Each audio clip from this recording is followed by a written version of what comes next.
Welcome to Exhumed, an underground retrospective of arts and culture in the late 20th century. I'm James Wallace. On tonight's episode, we look at the Ruts and the decline of British post-punk.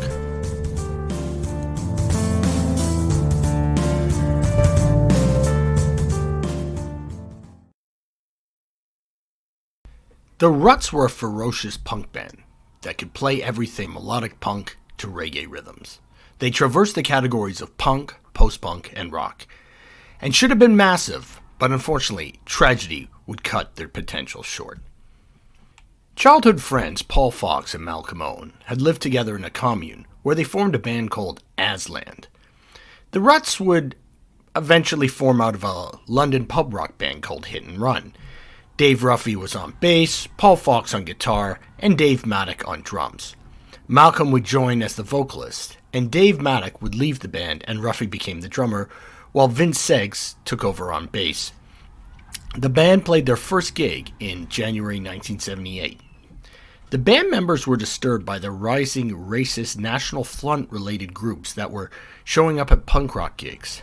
In reaction, the group played gigs for and associated themselves with the Rock Against Racism movement. The band recorded their first single, In a Rut, in April 1978, and it wouldn't be released, though, until January 1979. This plodding, mid-tempo, anti-suicide anthem was a call to arms for the socially dejected. The bass pounds through the song, and the midsection has Fox using feedback on his guitar to reference the dub reggae that the bands were big fans of. The B-side was the anti-heroin song, H-Eyes, which in hindsight was ironic, considering Owen's later involvement with the drug. The band would end up doing 2 Peel sessions in 1979. After signing to Virgin Records, their next single would be the intense and chaotic Babylon's Burning, a commentary on the riots and general state of upheaval in the UK.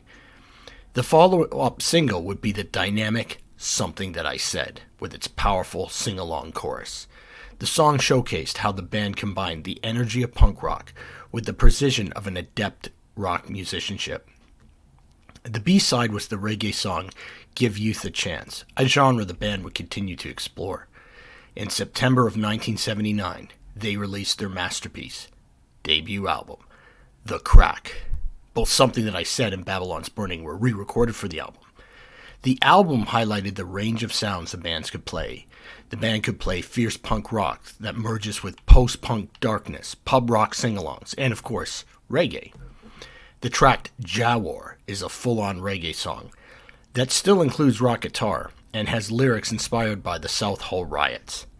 The band gained a following and seemed to be on top of their game. But not all was well. Singer Malcolm Owen was in the grip of heroin addiction. After a third Peel session in early 1980 and the release of the singles Staring at the Rude Boys, the 3 other members fired Owen because his addiction was getting gigs cancelled. In fact, their last gig ended up being the Plymouth Polytech one on February 26, 1980.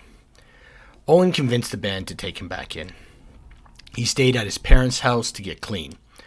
Unfortunately, he dabbled again, and on July 14, 1980, he died of heroin overdose. Their final single, West One, Shine on Me, was released in August. The band included horns on the track, and with the B-side, The Crack, they created a humorous song that referenced multiple music genres, including doo-wop music, and used all kinds of studio trickery. The band refused an appearance on Top of the Pops because neither the bassist nor the guitarist wanted to lip-sync Owen's vocals. The band would continue on as Ruts DC, the DC being Da Capo, Italian for Back to the Beginning.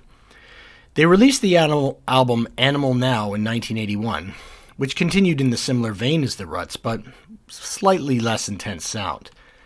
They then collaborated with famed producer Mad Professor and created a full-on dub album called Rhythm Collusion in 1982. The band broke up in 1983. When Fox got cancer in 2007, the band played a fundraiser for him, with mega fan Henry Rollins taking Malcolm Owen's role. Unfortunately, Fox would pass away that same year. The Ruts were an incredible dynamic band that had the potential to be massive, but tragedy would ultimately crush that possibility. You may have noticed in this series that several of these bands created a more commercial and cleaner sound as the 80s progressed. The popularity of synth-pop bands and the Rue Romantics overshadowed the unique experimentation of post-punk bands. Video became the medium that bands used to get exposure to audiences, and commercial sounds were given preference by record companies. The irony of the situation of punk rock rebelling against the bloated indulgences of mid-70s rock is that the new wave, which was ultimately its offspring, placed an emphasis on commercial singles rather than allowing artists to express themselves. In a sense, post-punks were continuing the freedom and experimentation of the prog rock bands. But with the rise of Duran Duran, Flock of Seagulls, and their ilk, the dark elements of post-punk were considered an annoyance to record companies. Cleaner-sounding synth-driven tracks were the flavor of the day. There were interesting bands like Big Flame that kept the experimental edge of post-punk going in the 80s, and the sound of British post-punk had a huge influence on US indie bands like Fugazi, Girls Against Boys, Sonic Youth, The Jesus Lizard, and Pavement. There would be a post-punk revival in the early 2000s, exemplified by bands like Franz Ferdinand and Interpol, and the British post-punk bands are still influential today. I know that I have not included all the British post-punk bands of significance. I did not include the mighty Killing Joke, who I may do a series on, nor did I include the great bands from Scotland, such as the Skids, the Fire Engines, and Joseph K.